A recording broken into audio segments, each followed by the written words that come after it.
Jacob, bearer of the promise.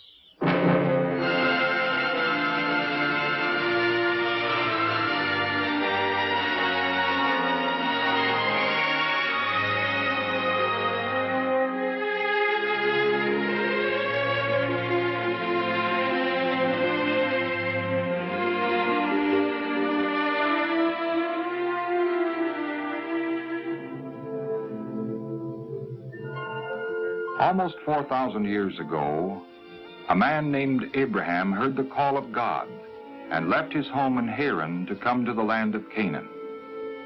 And now his son, Isaac, was married to a young woman of Haran named Rebekah. And Abraham was happy. For Rebekah was the granddaughter of Nahor, Abraham's brother, and a worshiper of the one true God. A woman who would help fulfill the promise that someday all the nations of the earth would be blessed through the descendant of Abraham.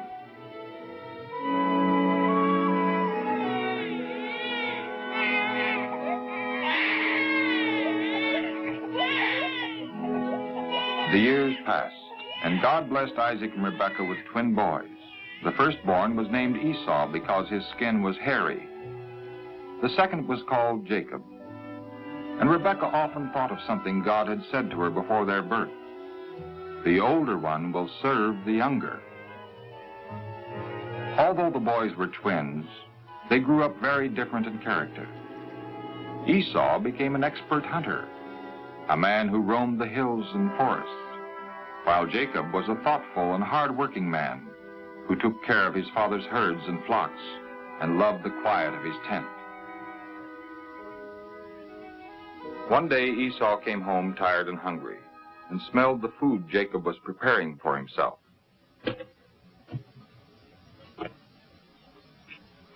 Let me have some of that right away, Jacob. I'm about to die of hunger. I will, if you will sell me your rights as the oldest son. As the firstborn son, Esau was to become the head of the family after Isaac's death, and also the ancestor of the Messiah. But he answered thoughtlessly, What good is my birthright to me? Wait. First, you must swear to me that you'll do it. Swear. As the Lord lives, I swear it. You shall have all my rights as firstborn. In this way, Jacob gained the rights of his older brother, and he was glad, because he saw that all the promises which God had made to Abraham would now belong to him and to his own family.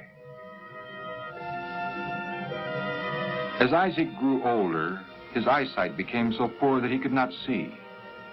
Fearing that he might not live much longer, he decided the time had come to give his firstborn son the blessing which would place Esau at the head of the family. Esau, my son? Yes, Father. I am old. I do not know when I'm going to die. Now then, my son, go take your quiver and your bow and hunt some game for me. Then prepare a delicious meal just as I like it. Then bring it to me to eat, and then I will bless you. Yes, Father. When Rebekah heard this, her heart rebelled at the thought of the blessing going to Esau. Had not God said, the older one shall serve the younger? Prompted by her love for Jacob, Rebekah decided to act quickly to make sure that the blessing of the firstborn would not go to Esau, but to Jacob. I just heard your father tell your brother Esau, get me game and prepare me some food. Then I will bless you. Now, Jacob, do what I tell you. Go quickly to the flock and bring me 2 young goats, and I will prepare the food for your father just as he likes it. And you must bring it to your father to eat and have him bless you before he dies. Jacob had openly obtained the rights of the firstborn from Esau. But should he deceive his father in order to get his blessing? In his heart, Jacob was troubled, but he expressed only one fear. Mother, you know that Esau is a hairy man while I am smooth. Suppose my father touches me, and I'll bring a curse on myself instead of a blessing. Let any curse that can fall on you be on me. Just do as I say and go. Get the goats for me.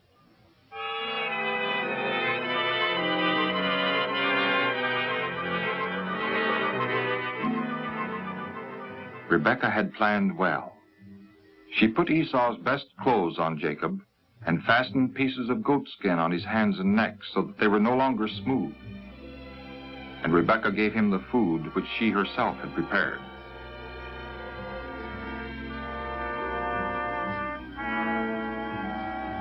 At first, Isaac had some doubts as to who was in the room. The voice was like Jacob's, but when Isaac felt the hairy hands and noticed the smell of the fields on his garments, then he believed that this was really Esau, his oldest son, and he gave Jacob his blessing. May God give you the dew of heaven and the fertile places of the earth, with plenty of grain and wine.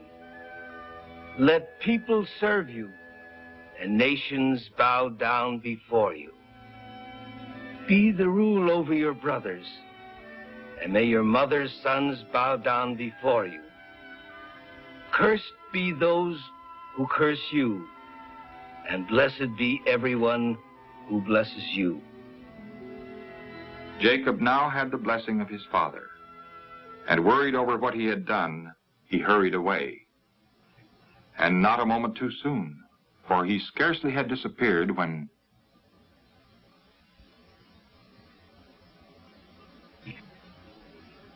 My father, here is the game I prepared for you, that you may bless me. Who are you? I'm your firstborn son, Esau. Who was it then that hunted game and brought it to me? And I have blessed him. Yes, and he shall stay blessed. Bless me too, oh my father. Then his father answered, saying, You will live away from the fertile places of the earth, and away from the dew that falls from heaven. And full of hate for his brother, Esau said to himself, My father will die soon, and then I'll kill Jacob. Rebekah was certain that unless the brothers were separated at once, there would be bloodshed and grief. So she told Isaac that the time had come for Jacob to find a wife, and that he must not marry someone outside of his own people as Esau had done.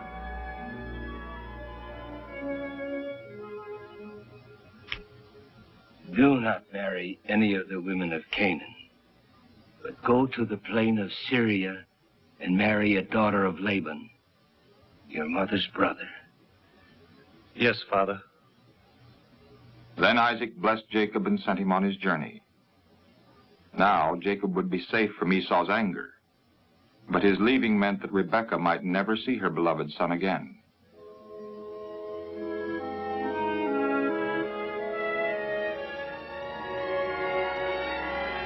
So Jacob left the only home he had ever known.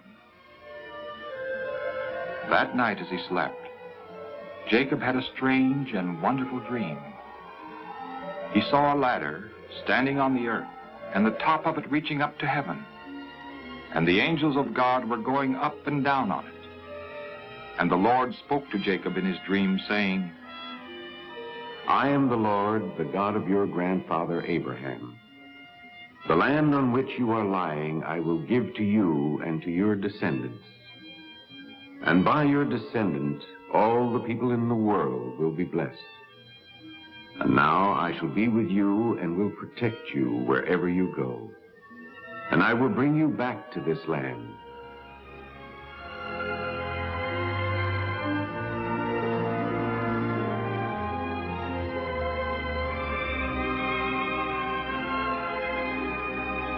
Surely the Lord is in this place.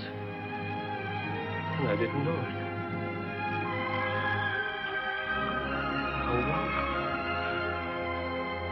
It's nothing less than the house of God. And here is the gate of heaven.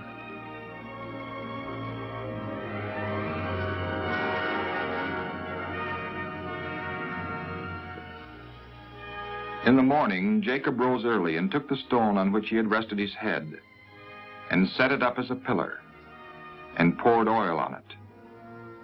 And Jacob made a solemn vow to the Lord.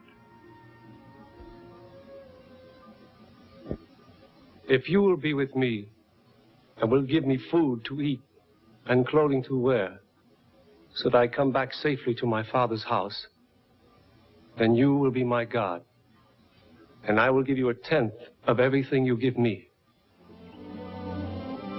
Then, assured of God's favor and strengthened by his promises, Jacob continued his journey to Haran, toward the home of Laban, his mother's brother.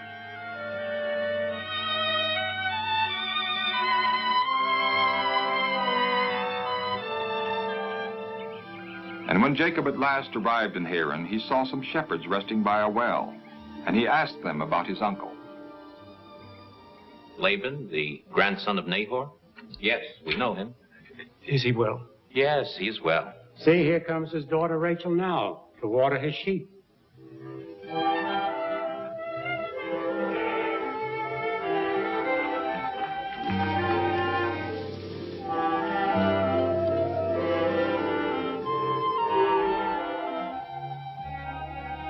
Rachel, the younger daughter of Laban, was beautiful. And when Jacob saw her, he rolled the stone from the opening of the well and helped water the flock.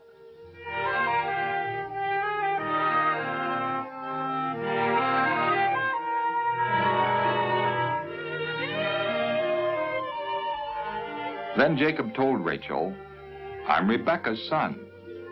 And she hurried to tell her father so that he would come out to welcome Jacob.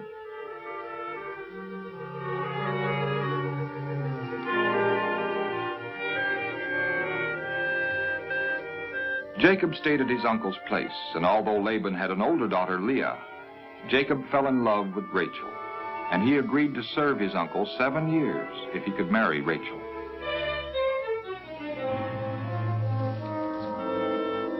But because Laban wanted to have his older daughter married first, he tricked Jacob. And at the end of the 7 years... What did you do to me? I worked for you for 7 years in order to have Rachel as my wife. Why? Why then did you cheat me? In our country, we do not give a younger daughter in marriage before the oldest one. But you may have Rachel, too, if you'll agree to work for me another 7 years. So Jacob, who had deceived his father, was now learning how painful it is to be deceived. But because of his deep love for Rachel, he agreed to his uncle's terms.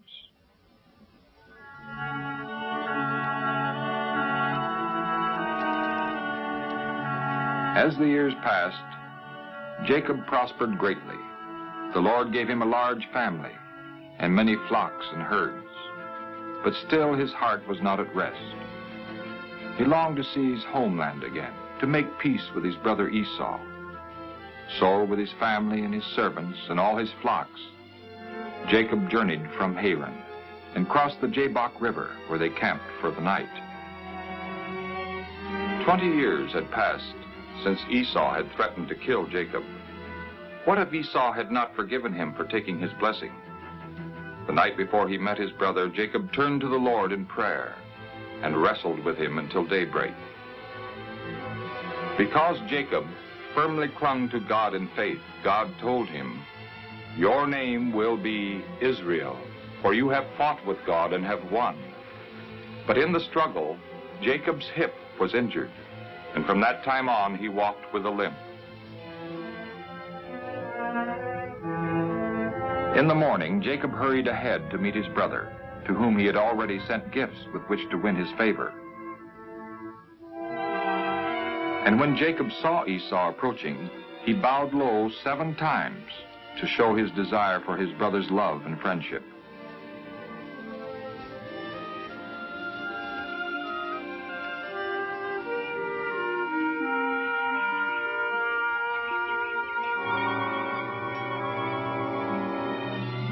So the years of bitterness were over, and the 2 brothers were again at peace. But one more reunion awaited Jacob, the reunion with his father Isaac, who was still living. Many long years had passed since that day when Isaac, believing that he was about to die, had given his blessing to Jacob. But now, with Jacob before him, safe at home again, with a family and great possessions, Isaac felt certain that God's will had been done, and that his son Jacob was indeed the rightful bearer of God's promise.